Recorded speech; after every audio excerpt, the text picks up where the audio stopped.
अस्सलाम मैं नुमान, आप देख रहे हैं द टेक शो, जिसके अंदर हम लोग डिस्कस करते हैं पाकिस्तान और दुनिया भर से आने वाली टेक न्यूज़ और अपडेट्स को। सबसे पहले तो यार आई एम रियली सॉरी, पिछले मैं 2 दिनों से द टेक शो के अंदर गायब था। उसकी रीज़न ये थी कि पिछले 2 दिनों के अंदर मैंने 2 डिफरेंट प्रोडक्ट्स के रिव्यूज़ को इस चैनल के ऊपर अपलोड किया, जिसमें से एक तो वायरलेस एयरफोन्स थे और दूसरी प्रोडक्ट हमारे पास टेक्नो कैमन 17 प्रो थी। तो अगर आप लोगों ने उन 2 वीडियोज़ को नहीं देखा तो लाजमी तौर पर चेकआउट करें। और मुझे आप लोगों से यार एक सपोर्ट भी थोड़ी सी चाहिए, क्योंकि जो हमारा द टेक शो है वो तो रेगुलर आ ही रहा होता है, लेकिन मैं चैनल के ऊपर डिफरेंट टाइप के जो रिव्यूज़ है वो भी कोशिश कर रहा हूँ कि अपलोड करूँ। तो आप लोग द टेक शो को तो देखते ही हो, तो कोशिश किया करें कि उन रिव्यूज़ को देखकर थोड़ी सी फीडबैक दिया करें, ताकि मैं अपने रिव्यूज़ को इंप्रूव कर सकूँ। क्योंकि आने वाले फ्यूचर के अंदर हम लोगों ने अपने चैनल को आगे इंक्रीज़ करना है।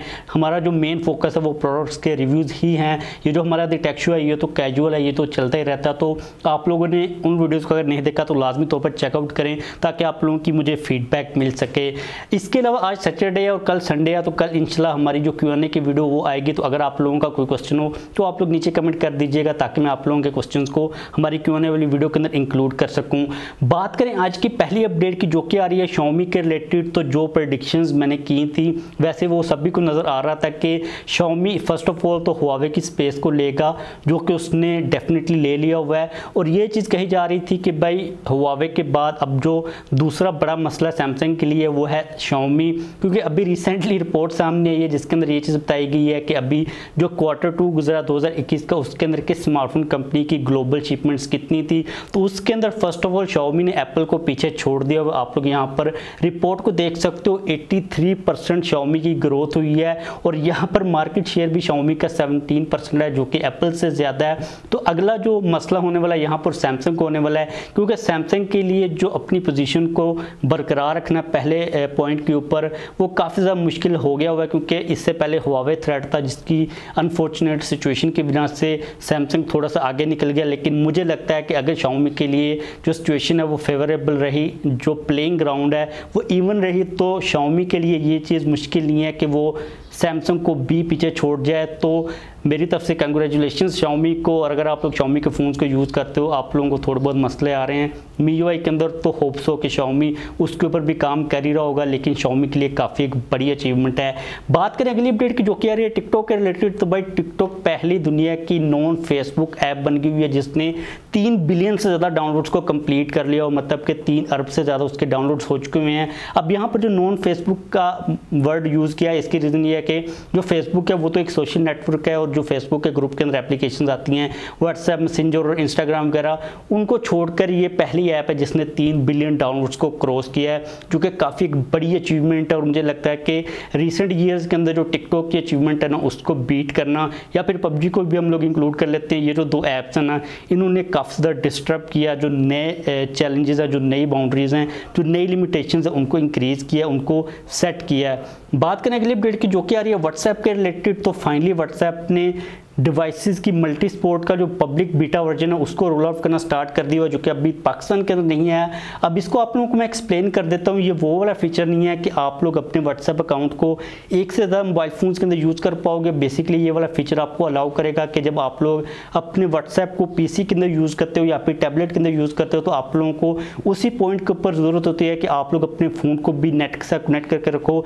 इसके बाद आपको ये फीचर मिलेगा कि आपको अपने फ़ोन को नेट के साथ कनेक्ट रखने की ज़रूरत नहीं, आप लोग इंडिपेंडेंटली अपने PC के ऊपर, टैबलेट वगैरह के ऊपर व्हाट्सएप को यूज़ कर पाओगे। इसके अलावा जो मल्टी स्पोर्ट डिवाइस वाला फीचर है एक से ज़्यादा फ़ोन्स के अंदर, वो कब आता है, वो इसके अंदर इंक्लूड होता है या फिर नहीं होता, ये चीज़ अभी तक क्लियर नहीं है। इसके बाद अगली अपडेट आ रही है इंटरनेट की स्पीड के रिलेटेड। अब आप लोग मे भी इस वीडियो को 480p के अंदर देख रहे हो, 360p के अंदर देख रहे हो, और मेरा भी जो इंटरनेट कनेक्शन है वो इतना कुछ ज़्यादा फास्ट नहीं है। हमें ये चीज़ बताई जाती है कि भाई नासा का इंटरनेट बहुत ज़्यादा फास्ट है, लेकिन अभी रिसेंटली जापानीज़ ने जो इंटरनेट की स्पीड को अचीव कर लिया, उसको सुन के आप लोगों के भाई जो होश हैं वो उड़ सकते हैं। उन लोगों ने 319 TB की जो इंटरनेट की स्पीड है उसको अचीव कर लिया, मतलब कि 319 टेराबाइट की स्पीड को उन लोगों ने अचीव कर लिया। इसका मतलब ये है कि 3,19,000 GB की स्पीड उन लोगों ने अचीव कर ली हुई है, जो कि हाईएस्ट स्पीड है इस वक्त पूरी दुनिया के अंदर। अब यहाँ पर कुछ वेबसाइट के ऊपर मैं डाटा रीड कर रहा था कि आप लोग 57,000 मूवीज़ को 1 सेकंड के अंदर डाउनलोड कर सकते हो, और जो स्पॉटिफाई की पूरी गैलरी है उसको आप लोग 3 सेकंड के अंदर डाउनलोड कर सकते हो। मतलब इतनी ज़्यादा हाईएस्ट स्पीड है। उन लोगों ने ऑप्टिकल फाइबर टाइप की कोई वायर्स वगैरह यूज़ किए हैं, लेकिन उन लोगों ने अभी एक्सपेरिमेंट वगैरह किया, उन लोगों की जो एक्सपेरिमेंटेशंस होती हैं, साइंस के प्रोजेक्ट्स वगैरह होते हैं, वहाँ पर यूज़ करेंगे, लेकिन ये कमर्शियल यूज़ के लिए अभी तक नहीं आया। लेकिन आप लोग आइडिया लगा सकते हो कि भाई इंटरनेट की जो स्पीड है वो कितनी अच्छी हो चुकी है। इसके अलावा अभी रिसेंटली मैं एक पोस्ट देख रहा था कि जो स्टारलिंक का इंटरनेट है उसके रिलेटेड इलॉन मस्क ने ये कहा है कि बहुत जल्द आप लोगों को उसके अंदर जो पिंग देखने को मिलती है वो हम लोग इतनी ज़्यादा कम कर देंगे कि आप लोग जो FPS टाइप की कंपेटिटिव गेम्स होती हैं वो भी स्टारलिंक के इंटरनेट के ऊपर प्ले कर सकोगे। तो लेट्स सी कि आने वाले सालों के अंदर कमर्शियल लेवल के ऊपर इंटरनेट को लेकर हमें क्या स्पीड मिलती है पूरी दुनिया के अंदर हाईएस्ट, और इसके अलावा जो पिंग वगैरह का सीन है वो कहाँ पर रहता है। अगले अपडेट की बात करें जो कि आ रहे हैं नेटफ्लिक्स के रिलेटेड, तो भाई ये चीज़ कही जा रही है कि नेटफ्लिक्स के अंदर 2022 से आप लोगों को ऑनलाइन गेम्स को खेलने का ऑप्शन देखने को मिल जाएगा। ये चीज़ तो काफ़ी ज़्यादा एक्साइटिंग है, लेकिन इसके बारे में अभी तक इतनी ज़्यादा डिटेल सामने नहीं आ रही कि ये चीज़ किस तरह काम करेगी, किस तरह गेम्स को इंटीग्रेट किया जाएगा, क्योंकि जो ऑनलाइन गेम्स है ना उनको भी लेके काफ़ी ज़्यादा कंपटीशन है। लेकिन काफ़ी एक अच्छी अपडेट है कि जो नेटफ्लिक्स है वो भी ऑनलाइन गेमिंग के अंदर घुसने वाला है। बात करें अगली अपडेट की जो कि आ रही है Realme GT के रिलेटेड, तो Realme GT अभी तक पता नहीं कब आएगा पाकिस्तान के अंदर। अगर आप लोगों के माइंड के अंदर ये वाला क्वेश्चन आ रहा है, अगर आप लोगों ने कल वाले Q&A के अंदर ये क्वेश्चन पूछना है तो भाई मुझे नहीं पता, इसका आंसर मैं दे चुका हूँ, इस क्वेश्चन को ना कीजिएगा। आज हम लोग बात करने वाले हैं Realme GT के मास्टर एडिशन के रिलेटेड, जिसको 21 को लॉन्च किया जाएगा। उसका जो पोस्टर है वो सामने है, आप लोग यहाँ पर डिज़ाइन देख सकते हो। बैक साइड के ऊपर जो डिज़ाइन है मुझे लग रहा है कि जो हमारी जीप्स होती है उनकी जो छत होती है ना उस किस्म का, मेरे ख्याल में वैगन आर की भी जो छत है वो इसी किस्म की है, उस किस्म की हमें यहाँ पर स्ट्रिप्स टाइप की देखने को मिल रही है। इसके अलावा ये चीज़ कही जा रही है कि स्नैपड्रैगन 870 का प्रोसेसर होगा। तो भाई लेट्स सी के पाकिस्तान के अंदर GT कब आता है, कोई स्पेशल मास्टर टाइप का एडिशन आता है या फिर नहीं आता। बात करें अगली अपडेट की जो कि काफ़ी हद तक Realme GT जैसी ही अपडेट है, उसी लेवल के फ़ोन किया जो कि है Poco F3 GT। इसकी प्राइस के बारे में थोड़ी सी आप लोगों को मैं क्लैरिटी दूंगा इस अपडेट के अंदर कि इसकी प्राइस कितनी होगी। तो भाई इसकी जो प्राइस होगी वो तकरीबन $400 के अराउंड होगी इंटरनेशनल मार्केट के अंदर, जिसको पाकिस्तान के अंदर अगर हम लोग कन्वर्ट करते हैं तो तकरीबन 63,000 बनती है।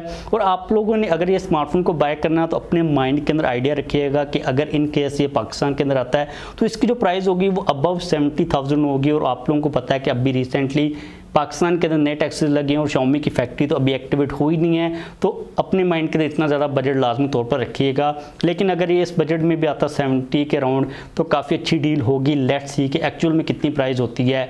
बात करें अगली अपडेट की जो कि आज की हमारी सबसे बड़ी अपडेट है, जो कि मैं 2 दिन से सुन रहा हूँ, इसको मैं कवर करना चाह रहा था लेकिन अनफॉर्चुनेटली इसको मैं कवर नहीं कर सका। मैंने पहले सोचा था कि सोशल मीडिया के ऊपर लगा देता हूँ, लेकिन सभी ने लगाई हुई थी। तो भाई फाइनली सैमसंग ने लकी जो हमारी ग्रुप है कंपनीज का पूरा लकी सीमेंट और लकी मोटर्स है उनके साथ कोलैबोरेशन कर ली है अपनी मैन्युफैक्चरिंग और असेंबलिंग को लेके पाकिस्तान के अंदर स्मार्टफोन्स की, मे बी स्मार्टफोन्स के अलावा और भी इनकी जो एक्सेसरीज होती हैं उनको लेके।